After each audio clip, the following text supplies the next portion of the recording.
नमस्कार। 28 वर्षीय व्यक्ति उनकी रेखाओं को, उनकी उंगलियों की गतिविधियों को, साथ ही साथ पर्वतों की क्या गतिविधि है, इसको मैं यहाँ पर बताने का प्रयास करता हूँ। अंत में इनके सारे पर्वतों को, रेखाओं को पढ़ करके इनके सवालों के जवाब दूंगा। सबसे पहले बात करते हैं इनकी कनिष्ठा उंगली के बारे में। कनिष्ठा उंगली दोनों हाथ में चित्रों में देखने के बाद मुझे लगता है ये उंगली, दूसरा चित्र में देख लेते हैं, बिल्कुल निश्चित रूप से ये उंगली बहुत लंबी हो गई, कनिष्ठा उंगली।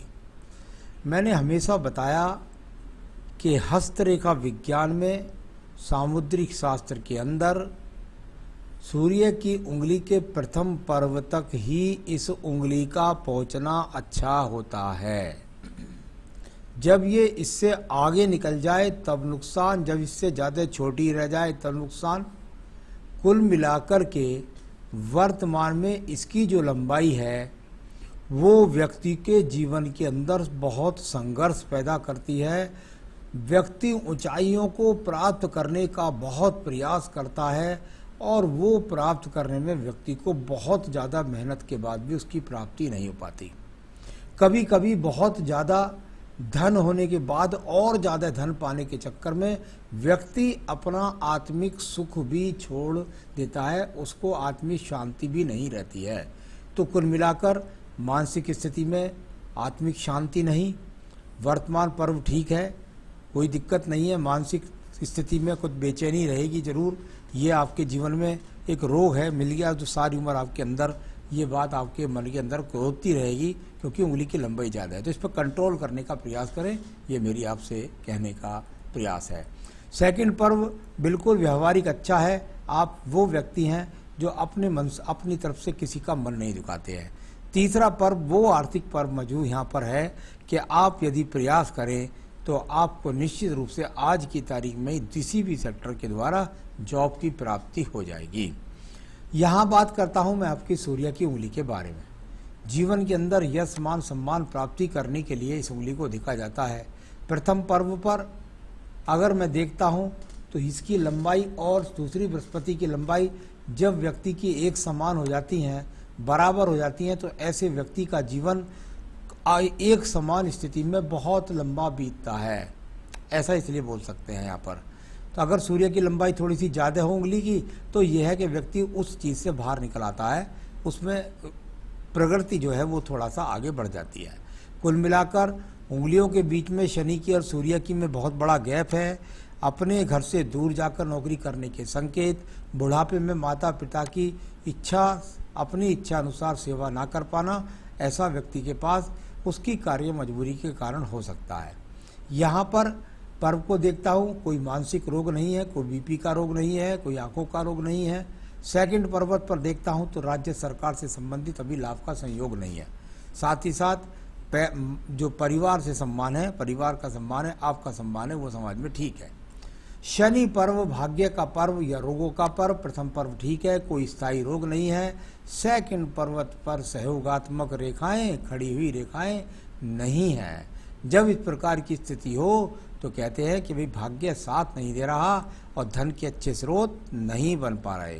तीसरा पर्व यदि देखता हूँ तो कुल मिलाकर के परिवार का चूल्हा जलाने में आप या परिवार का पालन पोषण करने में आप समर्थ हैं। अब बात करता हूँ मैं यहाँ पर बृहस्पति की उंगली के बारे में। प्रथम पर्व किसी रोग का संकेत नहीं दे रहा, बुद्धि अच्छी है। सेकंड पर्व पत्नी से संबंध भी अच्छे हैं। तीसरा पर्व संतान के सुख सहयोग भी मिलेगा। तो ये सारी चीज़ें यहाँ पर अनुकूल दिखलाई दी। बात करते हैं आपके बुध पर्व के बारे में। बुध का पर्व, और यदि यहाँ पर दिखाऊं तो अभी ऊर्जित रेखा एक भी नहीं, यहाँ पर दो रेखाएं हैं। ये थोड़ा सा भागदौड़, अगर थोड़ा और पर्वत के नीचे आके सीधी खड़ी होती तो अच्छे धन का स्रोत बनाती। थोड़ा साइड से होती है तो व्यक्ति को भागदौड़ करनी पड़ती है, घर से दूर जाना पड़ता है, तब जाकर धन के स्रोत। यहाँ कुल मिलाकर स्थायी धन की जो रेखाएं होती हैं वो यहाँ पर नहीं हैं। अब बात करता हूं मैं यहाँ पर आपके सूर्य के पर्व के बारे में। सूर्य का पर्व तय करता है व्यक्ति के जीवन की इच्छा शक्तियों को पूरा करना। यदि यहाँ पर एक रेखा देखते हैं तो दूसरी सहायक रेखा एक इस प्रकार से देखते हैं, नीचे से हल्का सा ट्रायंगल बनाने का प्रयास करती है रेखा। इसको मैं ज़्यादा खराब रेखा तो नहीं कह सकता, लेकिन जो रेखा नीचे से ट्रायंगल्स बना कर के चलती है और ये एकदम साफ ट्रायंगल बनाकर एकदम आपके ऊपर वाले पर्व से मिल जाती, तो ये रेखा आपको बहुत कम मेहनत करा करके आपको राज्य सरकार की जॉब दिला सकती थी। लेकिन क्योंकि कनिष्ठा उंगली की लंबाई, उसका भी यहाँ सहयोग नहीं, और यहाँ पर भी यदि मैं देखता हूँ तो ये विभाजित रेखाओं के रूप में रेखा है। एक रेखा अलग है और यहाँ से दूसरी रेखा अलग है, और तीसरा जो ट्रायंगल है वो अपने आप में अलग है। तो ये इस प्रकार से यहाँ पर, और फिर ये इस तरीके से, और ये ट्रायंगल्स भी पूरा आपको सही रूप से साथ नहीं दे रहा। तो इस कारण से आपके जीवन के अंदर राज्य सरकार तो नहीं, लेकिन अच्छे प्राइवेट सेक्टर से जॉब मिलने के संकेत है। अब बात करता हूँ मैं इसके बाद आपके पर्व की, और वो है आपका धन का पर्व। छोटी छोटी रेखाएं देखने का प्रयास करती है। आप परिश्रम कर रहे हैं, मेहनत कर रहे हैं, मेहनत से अपना भाग्य बनाने का प्रयास कर रहे हैं। अच्छी रेखाएं, ये खराब रेखा नहीं है। आप भाग्य बनाइए और दूसरे स्रोतों से बनाइए, और निश्चित आपका स्रोत भाग्य का बनेगा। आइए बात करता हूँ मैं यहाँ पर आपके बृहस्पति के पर्व के बारे में। बृहस्पति का पर्व, और यदि इसमें देखें तो बहुत छोटी छोटी अनुभूति जैसी रेखाएं दिखाई पड़ती है, जो ना तो किसी पक्के रूप को बनाते हैं, कुल बिखराव रूप को बनाती है। और वो जो रेखाएं हैं जब बनती हैं इस प्रकार से, तो इन रेखाओं का फल भी उसी प्रकार से भ्रमित होता है जिस प्रकार से भ्रमित रेखा दिखाई देती है। अभी इसमें कहीं देखता हूँ तो छोटा सा ट्रायंगल चतुर्भुज भी नज़र आ रहा था मुझे, तो पैतृक संपत्ति का कोई मकान मिलने का योग दिखता है। तो ये इस तरह का अभी आपको ज़्यादा सहयोग नहीं दे पा रही हैं आपकी रेखाएं। बात करता हूँ आपकी हृदय रेखा के बारे में। हृदय रेखा, और इससे यदि मैं देखता हूँ तो ये रेखा ऊपर तक जाती है। इससे कोई ऐसी शाखा मजबूत नहीं निकल रही जिससे मैं कह सकूँ कि पत्नी के द्वारा धन का सहयोग आपको मिले। तो ऐसा दिखता नहीं है। हृदय के अंदर छोटा मोटा स्क्रैचेस दिखता है, मन के अंदर अशांति है, लेकिन फिर भी व्यक्ति किसी के दूसरे के हित के बारे में नहीं सोचता है। अब बात करते हैं यहाँ पर हम आपके पर्वत के बाद में, हृदय रेखा के बाद आपके पर्वत की मंगल पर्व की। मंगल पर्व कर्म रूपी रेखाएं। अब यहाँ पर ये पर्वत पर रेखाएं असंतुष्टि वाली दिखाई पड़ती हैं। देखिए, कारण कुछ भी हो, जो भी आपका टारगेट है उसमें आपको किसी भी कारण के वजह से आप उसमें पूरी मेहनत नहीं कर पा रहे हैं। एक कनिष्ठा का फल अच्छा नहीं, सूर्य रेखा का फल अच्छा नहीं। मैं पर्वों को इसलिए बोल रहा हूँ, आपका पहला सवाल इस प्रकार का है गवर्नमेंट जॉब का, इसलिए मैं उसको सबको देखता चल रहा हूँ। ऊपर से यहाँ पर आपको समय नहीं मिल पा रहा उस टारगेट के लिए जिस टारगेट को आप चाहते हैं।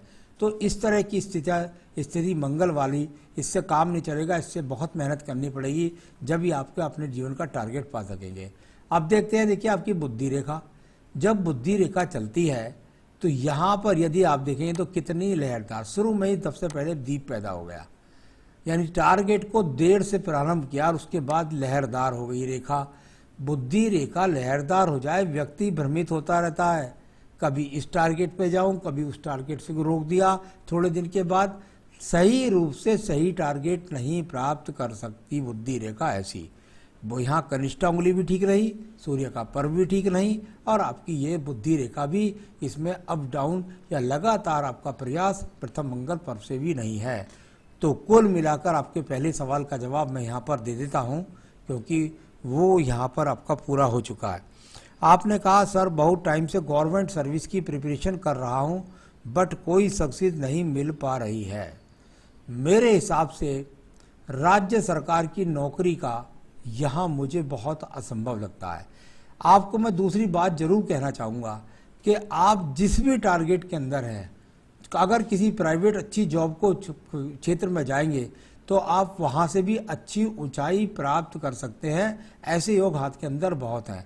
तो कुल मिलाकर मानसिक स्थिति पर यदि आप नियंत्रण कर सकें, आपको पूरा सही टाइम मिल सके कि भाई मैं गवर्नमेंट की जॉब करूँगा, तो शायद हो सकता है कुछ रेखा की जो कमी रह गई है वो पूरी हो जाए और आपको जॉब मिल जाए। अभी मुझे वो यहाँ पर कहीं भी सफलता मिलने के योग दिखाई नहीं देते हैं। उसके लिए मैं कुछ उपाय बताऊंगा, उसे कर लेंगे तो आपको निश्चित रूप से गवर्नमेंट जॉब भी मिल सकती है।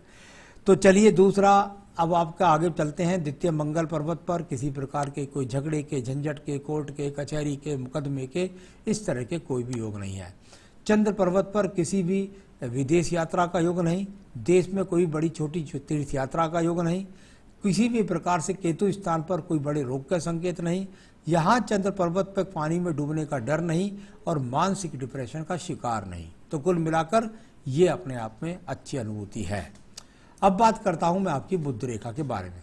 बुध रेखा आपको महसूस होगी जैसे शुक्र पर्वत के अंदर से आ रही है। इसका मतलब व्यक्ति को सर ढकने के लिए परिवार से जगह मिली, लेकिन ये अपने आप में एक ही लाइन है, यानी इसका बुध पर्वत से जब तक संबंध नहीं बनेगा तब तक आपको व्यवसाय से लाभ नहीं मिलेगा। तो मेरे हिसाब से अभी कुल मिलाकर व्यवसाय से लाभ का कहीं योग नहीं है। ये बुध रेखा है, इसको बस पारिवारिक जो थोड़ा सा सहयोग मिला है आपको मकान का या किसी चीज़ का, वो आपको दिखाई देता है। यहाँ पर बात करता हूँ मैं आपकी भाग्य रेखा के बारे में। भाग्य रेखा एक परिवार से निकली रेखा के साथ संबंध बनाया, यहाँ से परिवार से सही जुड़े, आगे चल रहे हैं, अभी भी जॉब कर रहे हैं, आगे भी जॉब करते रहेंगे। तो ये इस प्रकार का सिंबल है। सूर्य पर्वत से थोड़ा संबंध बना रही है, हो सकता है आगे आने वाले समय में दूर स्थान छोड़ करके आपकी जॉब बने। तो यहाँ पर 28 साल की जहाँ एज है, वहाँ से लेकर के बहुत आगे तक भाग्य रेखा को नहीं बोलना चाहिए, न जाने कितनी अच्छी रेखाएं या बुरी रेखा उनमें जुड़ जाएं, लेकिन 28 से 35 वर्ष तक आपके पास वो समय है जिसके अंदर यदि आप पूरा टारगेट फोकस करके जॉब के लिए तैयारी करें तो आपको प्राप्त हो सकती है। कुछ पूजा पाठ भी करना होगा। तो भाग्य रेखा ठीक है, आप चाहे आज ही जाकर के किसी भी कार्य क्षेत्र से जॉब करके अपने जीवन को चला सकते हैं। अब बात करते हैं शुक्र पर्वत के बारे में। शुक्र पर्व संसाधनों का पर्व, यहाँ पर यदि देखता हूँ तो कोई ज़्यादा विचलित नहीं है, सामान्य संसाधन का पर्व आपके हाथ में दिखाई पड़ता है। यहाँ बात करता हूँ मैं आपकी आयु रेखा के बारे में। आयु रेखा पर यदि आप देखेंगे तो लगभग इस जगह तक, यहाँ तक काफ़ी रेखाएं एक दूसरे को छोटे से यब बनाती है, एक्स के चिन्ह बनाती है, काटती पीटती है। ये मुझे बहुत संघर्ष का समय लगता है। आपका कम से कम 35 वर्ष का, उसके बाद आप कुछ अपने आप में अनुकूलता महसूस करेंगे। आयु रेखा दोमुखी हो गई है, जीवन आनंददायी होगा आपका अंत समय, और साथ ही साथ यहाँ पर अभी 73-74 वर्ष की आयु रेखा, तो आगे ये रेखा भी बढ़ेगी। तो यहाँ तो ये सब मैंने पढ़ा आपका जो है, और यहाँ नीचे वाले अंगूठे के पर भी माइनस रेखाएं बहुत लग रही हैं। ये भी संसाधनों का पर्व होता है जो संसाधनों में कमी के लिए जाना जाता है।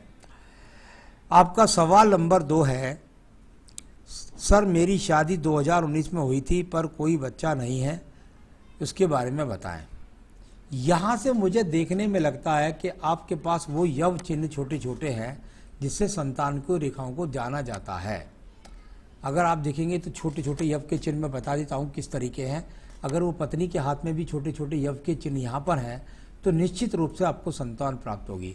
मुझे मेरे आपके हाथ से कम 2 संतान का योग लगता है, यानी आप में ऐसी कोई प्रॉब्लम नहीं जो आप संतान उत्पत्ति ना कर सकें। तो संतान होगी, निश्चित रूप से उसकी चिंता ना करें। बाकी पत्नी की जन्मपत्री, क्योंकि पत्नी गर्भ धारण करती है, उसके द्वारा हम करेक्ट बता सकते हैं कि कब गर्भ धारण करेंगी और कब संतान उत्पत्ति होगी। तो अब मैं आपको बताना चाहूँगा कि आपके जीवन के अंतर्गत आपको किस जल्दी से आपको सरकारी नौकरी मिल जाए, उसके लिए आप क्या करें, या आपका जो भी कार्य क्षेत्र में है उसमें प्रमोशन मिल जाए, आपका मन एकाग्रता के साथ आपका वहाँ काम में लगा रहे और अच्छी तरीके से आप अपने आप में सुख का अनुभव करें। देखिए, अभी मैं समझता हूँ आप राज्य सरकार की नौकरी का प्रयास करें। अभी ऐसे बुरे संकेत हाथ में नहीं है कि आपको नौकरी नहीं मिलेगी। कुल मिलाकर के आप रोजाना अपनी पूजा में आदित्य हृदय स्रोत का पाठ करें। आदित्य हृदय स्रोत, इसको आप यदि जितने पाठ पढ़ेंगे, यदि 3 पाठ से 5 पाठ तक रोजाना कर लेंगे तो बहुत शक्ति मिलेगी और गवर्नमेंट जॉब के मिलने के बहुत अधिक चांस आपके बढ़ जाएंगे।